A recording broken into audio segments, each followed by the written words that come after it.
Welcome to the PCFL Show. On this week's episode, we've got Week 7 highlights, Week 8 previews, and 3 quick questions with the Sacramento Underdogs.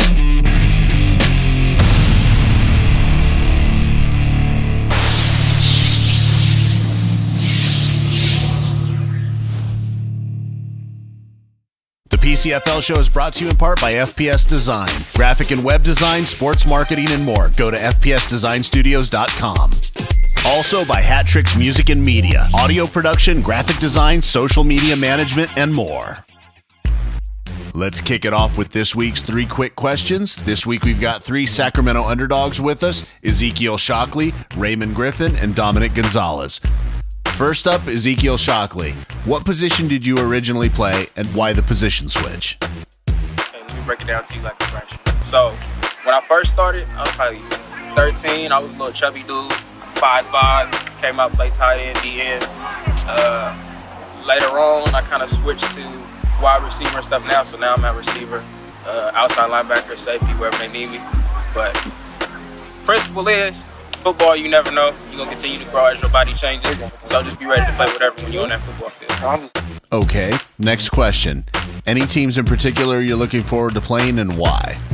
I don't know. I can't really say I'm excited to play none of you guys because, you know what I'm saying, a team is a team to me. So whoever we're playing, I try not to get too much into that because a lot of times it gets to you mentally. And I know I see a lot of guys be like, oh yeah, we got them next week, we got them next week. And sometimes it can influence you to, you know, be timid or be scared. So I try not to worry too much about them and just play football. Thanks, Ezekiel. Next up, Raymond Griffin. What NFL players inspired you and why? It would have to be Jerry Rice, just because his determination to always want to be the best and the way he always likes to outwork people and make people want to work harder. And that's just who I look up to. Nice. Okay, one more question. What are you most focused on developing as a player? Just come out here and work it harder and put in more work than anyone else. Thanks, Raymond. Next up, Dominick Gonzalez. Dominick, who introduced you to this level of football? So it's going to have to be my cousins. Shout out to Zach Kelso and Jesse. Okay, next question. We're a little over the halfway point. What's your goals for the rest of the season? For my team, we just need to finish strong, finish hard, every single play. It don't matter if we're losing by a lot. It don't matter if we're in the game. Focus on the game and the game only. Okay, last question. Do you work with kids in the area or coach youth sports, and if so, with what group? I do back in my hometown, down in Woodland. I do PJP. I help them out, help out the line. I used to be a big boy, so I know everything about being a lineman. Thanks, Dominick, and thank you to the Sacramento Underdogs for participating in this week's questions. Now let's get to the highlights. After exchanging fumbles early in the game, the Patriots put themselves in scoring position with this run by Vaughn Smith. And with Danny Betancourt's field goal, the Patriots take a 3-0 lead. And on the ensuing possession, Jamie Jensen hits Omari Carr, who takes it the distance for the touchdown. But the Rattlers answer back as Terrence Bell takes it up the middle and takes it the distance for the score. The Patriots were driving in the second quarter, but the ball was picked off by Corey Griffin. The O-line gets a nice push, but the ball is fumbled, and it's recovered by center Doug Shaw for the touchdown. And Connor Derby puts the point after through. In the third quarter, this great catch by Ryan Beretta sets up the Terrence Bell quarterback sneak for 6. The Patriots answer back with a nice drive, and here Jamie Jensen hits Charles Moore to reclaim the lead. Nearing the end of the third, the Rattlers answer back with a touchdown of their own, this one to Lee Slaughter. The Rattler defense tightens up as Ed Canadis picks the ball off, and on the next drive, Corey Griffin pulls in the pick. Buddy Connor also pulls in another Rattler interception. But this time the Rattlers are able to capitalize as Terrence Bell finds Bobby Guillory for the touchdown. And on the next series, Primey Davis packs on another pick for the Rattlers. And Joe Ramos punches it in for the touchdown to cap the scoring. Your final score is North Bay Rattlers 41, South Bay Patriots 17. Early in the game, the Raiders and Jets were both overhyped, but the Raiders were the first to take advantage of that as safety DeAndre Chincone gets the interception.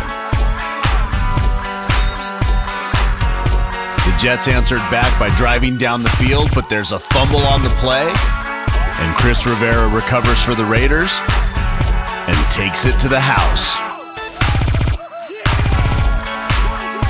Later in the second quarter, after a Jets fumble, John Smith-Willis goes right down the middle for the touchdown. The Raiders and Jets went back and forth from the second quarter into the fourth quarter with a bunch of movement and turnovers.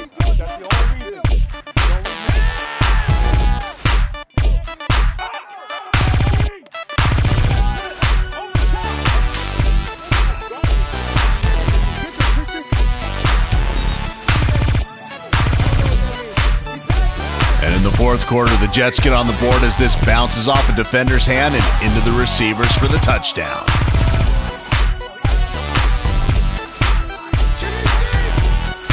And with time running out, the Jets look like they'd be able to tie it up, but this Raider interception seals the game. And your final score is Modesto Raiders 12, Merced County Jets 6. Walker Cabling is a professional structured cabling contractor that specializes in data center, copper cabling, and fiber optics. Design, builds, TIs, moves, seismic bracing codes and regulations, maintenance, and more. Walker Cabling provides custom infrastructure installations in order to help your company meet its communication needs. For more information, go to walkercabling.com. Walker Cabling, quality matters.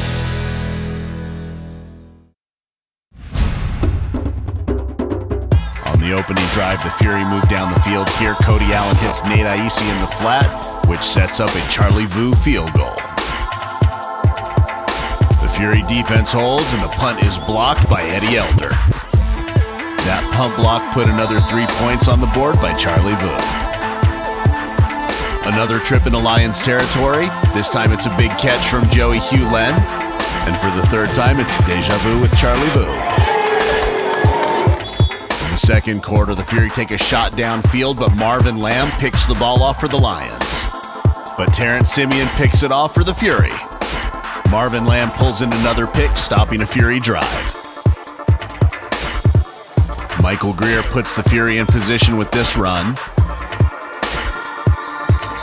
And Cody Allen hits Michael Hughlin for 6. Javon Cherry rolls out and finds Jamie January for the touchdown.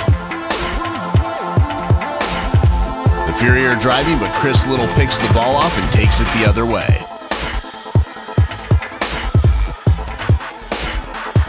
He looks like he's going to score, but Michael Conway leaps over a defender and makes the tackle. Adam Cruz hits Jamie January for another Lion touchdown. But it's the Fury defense that puts it away as Genesis Grimes picks the ball off and takes it back for the pick 6. And your final score is Capital City Fury 22, NorCal Lions 12. And in other scores around the league, the Sacramento Underdogs jumped out to a 12-0 lead, making some big plays. But the Sun Devils got a kick return for a touchdown that kicked off a big momentum swing, and they didn't look back. Final score, Sun Devils 34, Underdogs 12. The Elk Grove Kings defeated the Salinas Valley Spartans with a final score of 31-22. Quarterback A.J. Chambers threw for 275 yards and 3 touchdowns, while Kevin Matos gained 170 yards and 3 touchdowns on 12 receptions. Let's take a look at our performers of the week.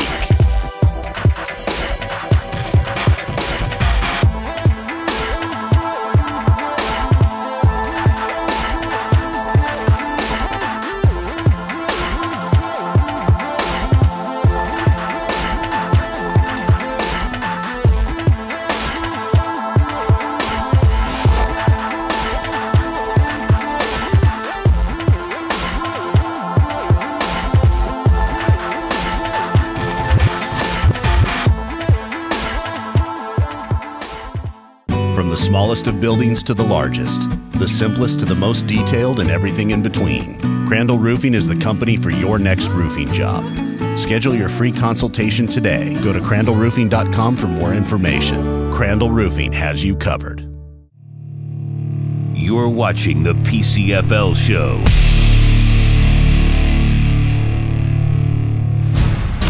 Week 8, it's Cinco de Mayo, and no teams have been eliminated from playoff contention.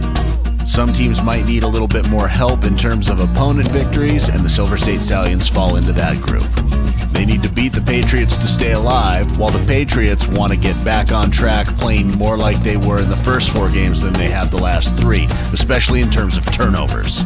The Silver State Stallions take on the South Bay Patriots this Saturday, Yerba Buena High School in San Jose. Kickoffs at 1 o'clock. Sponsored by Rodan Builders. Since losing to the Patriots, the Fury have been on a tear. Not just offensively, but they've only given up 18 points over the last 3 games. They're going to want to keep that up if it comes to a tiebreaker situation.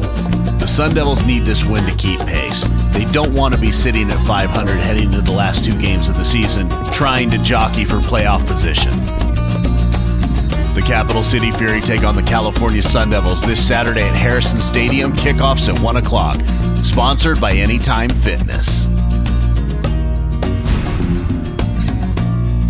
This game's a big one, but I'm not sure who this game is bigger for. The Raiders are eyeballing that 4th seed in the playoffs, but given the other team's records around that seed, it may not hurt them as much as a loss with the Falcons. The Falcons are going to want to separate themselves from the Kings, Spartans, and Dogs, who still have multiple division games left. The Modesto Raiders take on the Delta Valley Falcons this Saturday at Burrell Field. Kickoffs at 1 o'clock. Sponsored by Albany's Best, Boss Burger. Go to weareboss.com for more info. This is another huge matchup for Tier 2 playoff considerations. The Spartans are banged up, but hopefully they can get healthy for this playoff push. The Dogs, meanwhile, control their own destiny. If they could put a bunch of wins together to finish the season out, they could be a top seed in the Tier 2 playoffs. The Salinas Valley Spartans take on the Fresno Dogs Elite this Saturday, Minarets High School, 2 o'clock.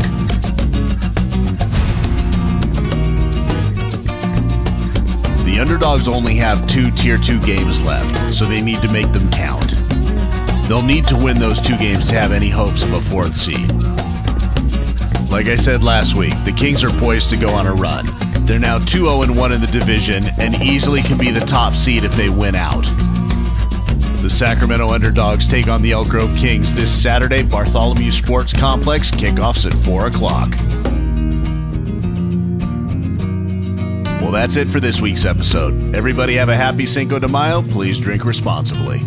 To get more information about the PCFL, catch up on stats, or the latest news, go to thepcfl.com. Be sure to follow us on Twitter @thepCFL. If you're on Facebook, like our page and share the PCFL Show links. And last but not least, subscribe to our channel on YouTube. That's youtube.com/PCFL Media. I'm your host, Angry Mike, and I'll see you next week.